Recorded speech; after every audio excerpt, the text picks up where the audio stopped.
Dollar. Dirt and money, no soul. Had to go and get it, ain't no time to kick it. Got a stack and flip for my foes. Dollar. Please tell me you can hear me. Don't turn your back and don't neglect me. Just let me know if you need me. Dollar. Let me watch out for my partners. Keep my money long, get my team strong. Let me run away from my problems. Yep, what's good, original crew? It's your boy DJ New Kid, your girl. Sierra Nicole. We back on the channel with another Kid and C original. Well, welcome back to the channel, man. We got one that was requested on the channel. We got Mr.Ballen on the channel. Somebody requested, said, hey, can y'all start reacting to him? I said, most yeah, let's check him out. Let's see what it's about. So today we got Dead Girl Comes Back to Life. No secrets she shouldn't. The reincarnation of Dorothy, I forgot the last name. I think it was like 80. I seen it before you. Or Edie, something like that. It was something 80, like that. yeah, something like that. Yeah. I just seen something like that. Yeah. But with that being said, before we get into it, make sure y'all check out the links in the description box down below. You already know where to go. Want to further support the channel? Always check out the links in the description box down below. But again, it's Dead Girl Comes Back to Life. No secrets she shouldn't. That being said, let's go ahead and get into it. Let's check it out. Let's see what it's about, y'all. A 1979 New York Times article described her story as being, quote, one of the Western world's most intriguing and convincing cases of reincarnation. I myself am not a huge believer in reincarnation, mostly because any of the stories I've heard, there's no modern day corroboration of fact. But in Dorothy Edie's case, or as she became known, Setti's case, she has a number of things that line up with her story, with her lifelong story, that she in fact was from ancient Egypt and was actually a priestess in ancient Egypt times. And some of her discoveries are pretty incredible. And frankly, Egyptologists and historians that have looked at this case have spent decades trying to prove that she was lying, but can't. Wow. She had information that she shouldn't have had that begins to make you wonder, maybe she really was reincarnated. Before we get started, if you could please gently destroy the like button and then go ahead and hit subscribe and turn on all notifications, that would be great. I'm going to be posting a ton of content just like this as many times a week as I can. I'm aiming for 3, if not 4, every week going forward, so please come along. The too long didn't read version of this story is you have Dorothy Edie, who as a child has a near-death experience.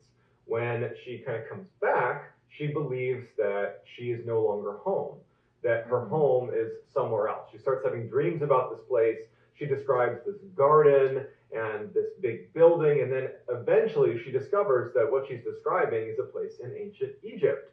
And she ends up becoming obsessed with ancient Egypt and then begins providing information and helping with archaeological digs that leads to numerous incredible discoveries.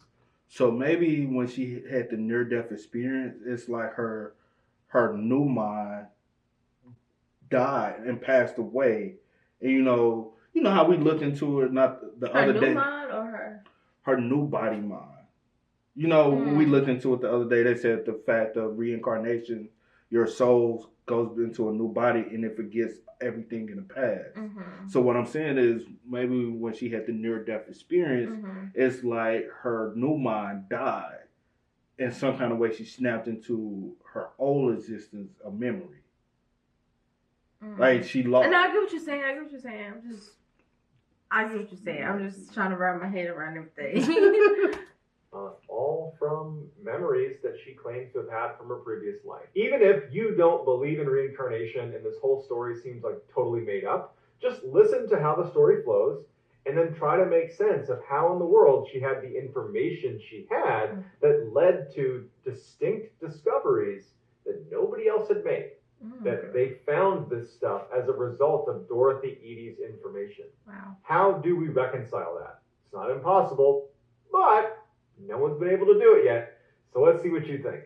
Dorothy Edie was born into a lower middle-class family in London in 1904. She was an only child, and she was absolutely adored by her parents. Now, unfortunately, when she was 3 years old, she fell down a flight of stairs in her home and was unconscious. They called the doctor, and the doctor shows up and says she's actually dead. As the parents are talking to the doctor, after about an hour, Dorothy gets up and goes into her bedroom and is like playing on her bed. And the parents come in with the doctor and they can't make any sense of it. And in fact, the parents were furious at the doctor for pronouncing her dead, because they're like, obviously she wasn't. If she's just fine now, like, who are you? What kind of doctor? Yo, this one, like I said, she probably did die, but the soul, if you know, like, yeah, you know, obviously she wasn't. If she's just fine now, like, who are you? What kind of doctor are you?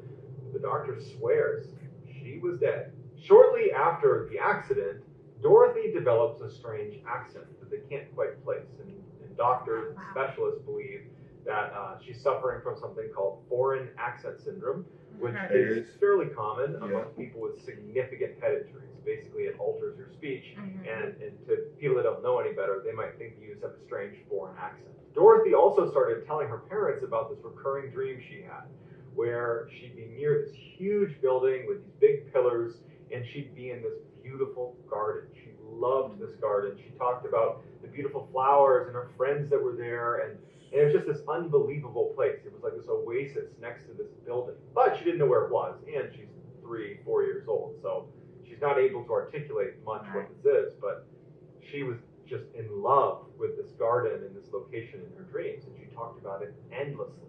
Dorothy's mother would find her daughter on her bed either before she went to sleep or when she woke up, crying, because Dorothy longed to actually be in this place in her dreams, which she started calling home. Now, Dorothy's mother would say, but Dorothy, you're home now. And she would say, no, I'm not home. My home is in that garden. It's near that building. And no matter how Dorothy's mother tried to kind of convince her that, no, honey, you live here now. You live here. You've never lived anywhere else.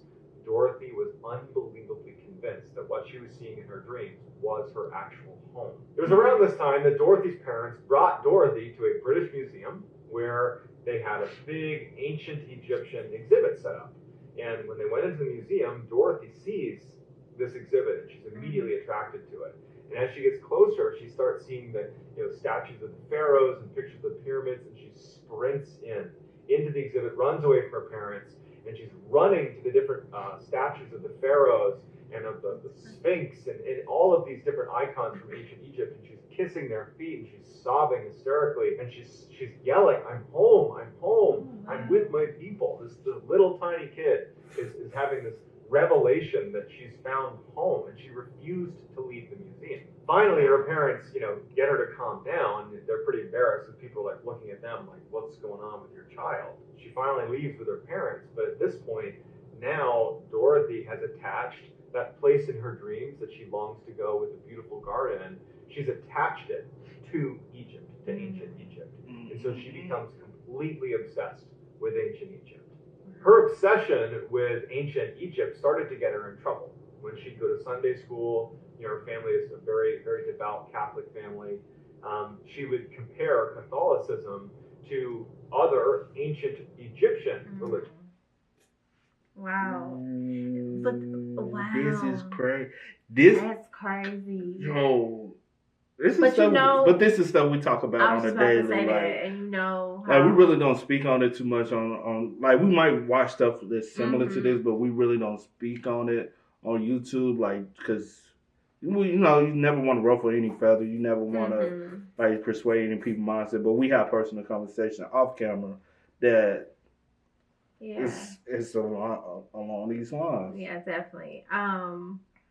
Because we always talk about like how some people might get like the reincarnation might be true because people don't live out their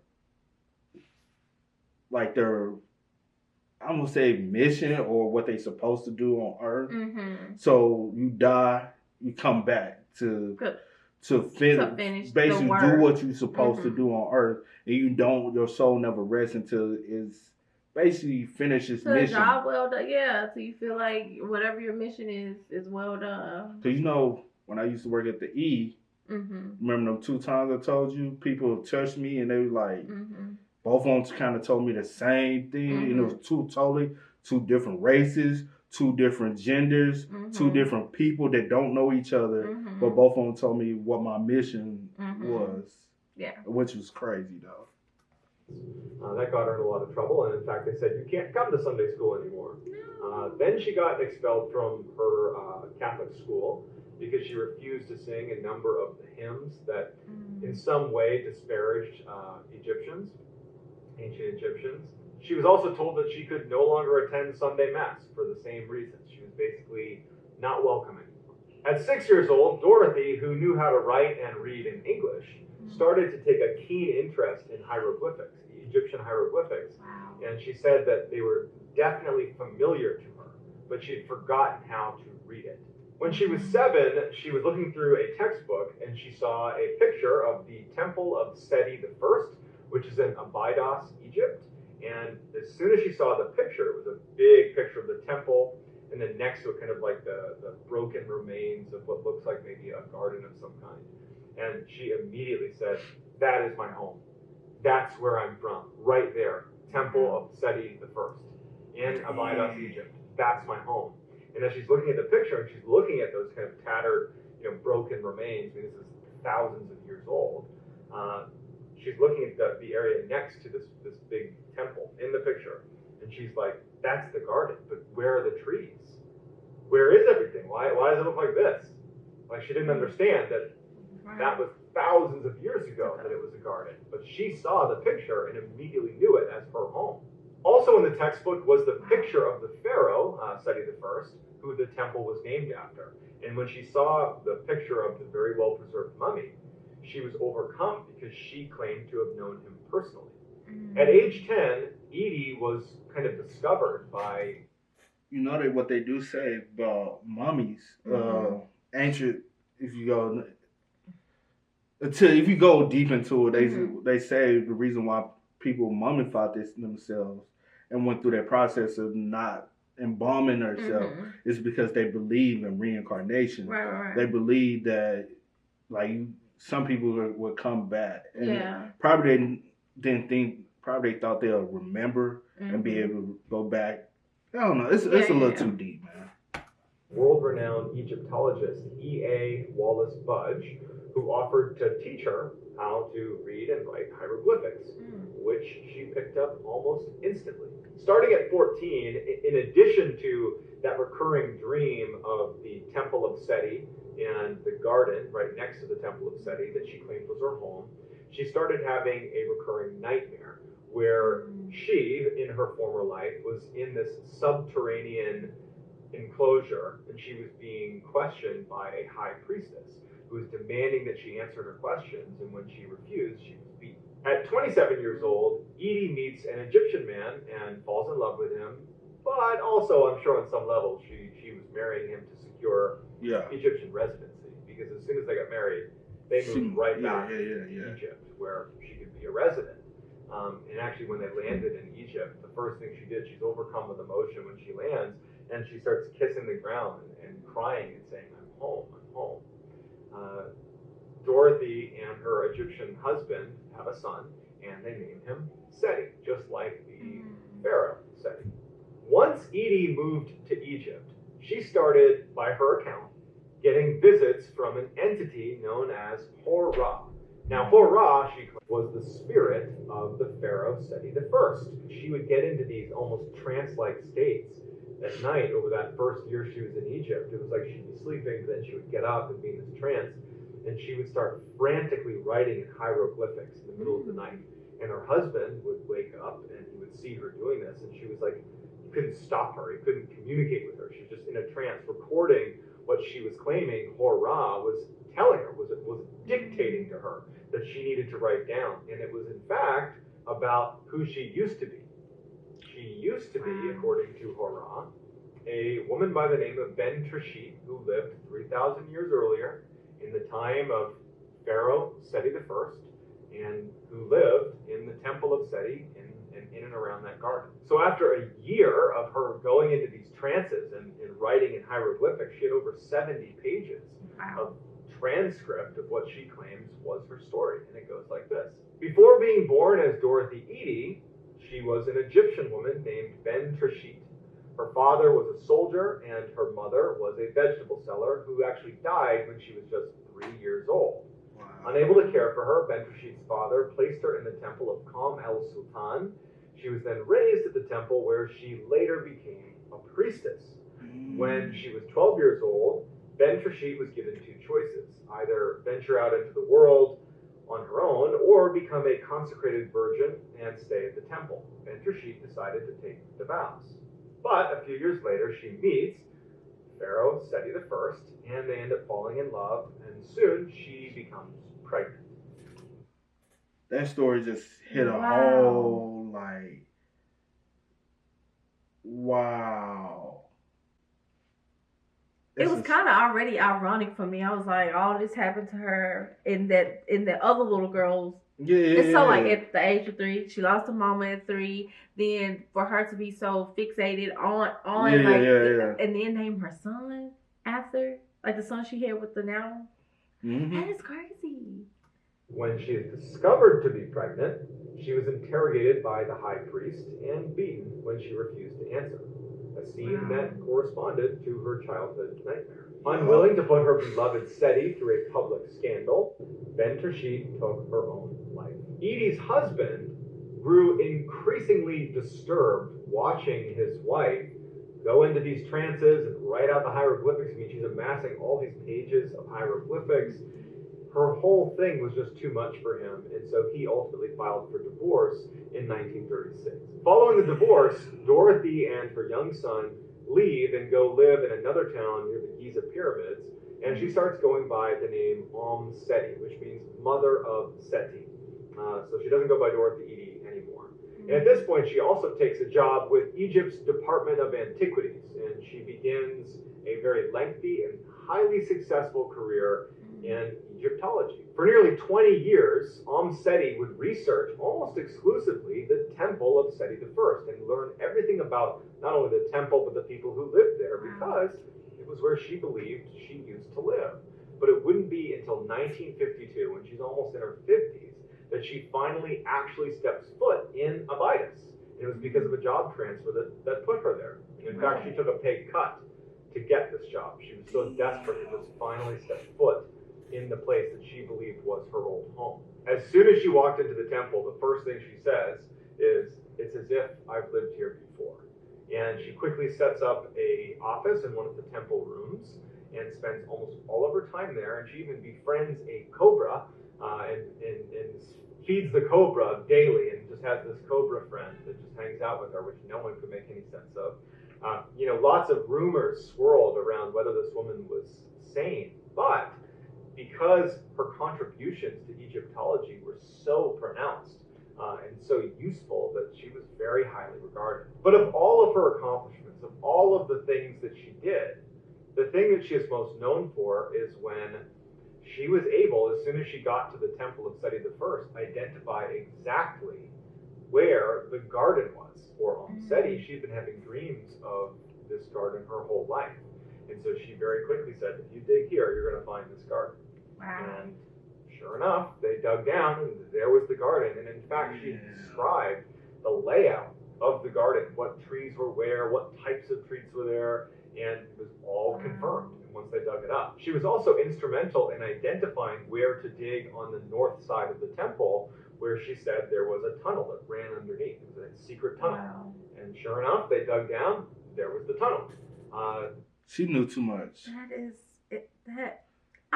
She tapped into maybe the reason why she was able to tap into the memory, because she was so young, so she didn't have memory to replace the memory.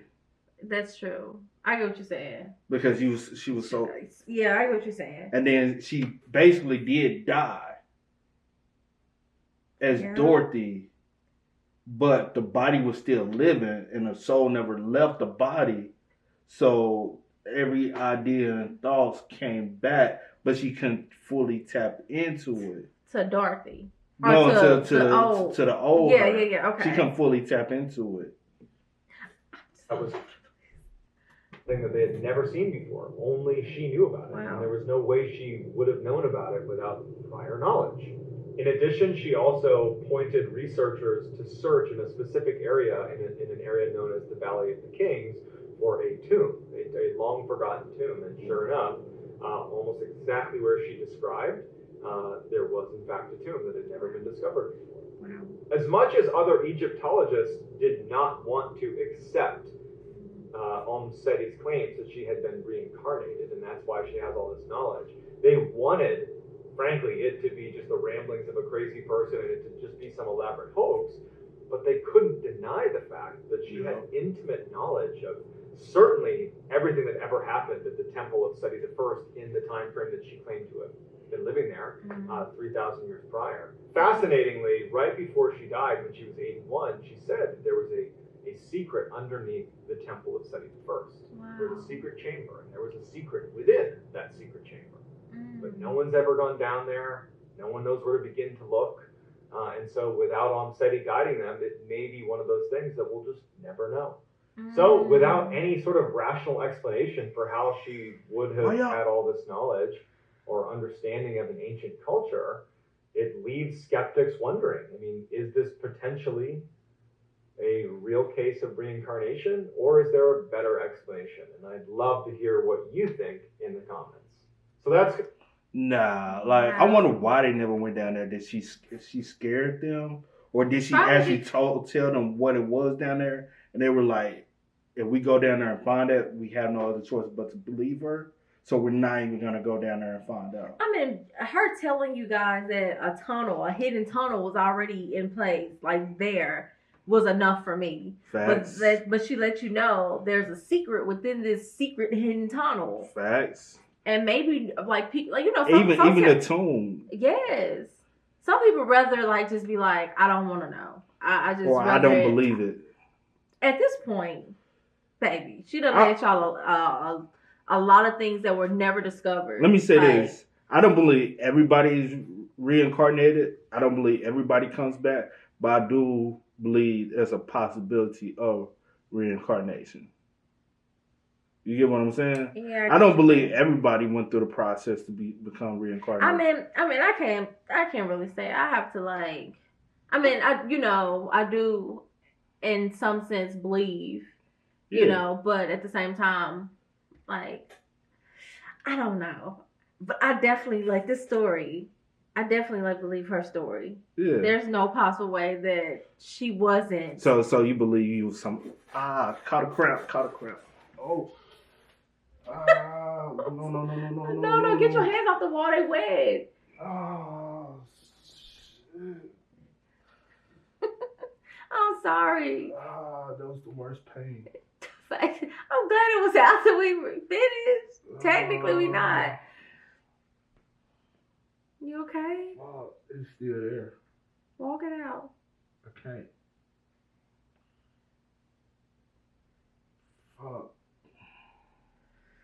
This has been an interesting day. What would you have to ask me? So basically what you're saying is you believe you were somebody previously before. You don't believe that.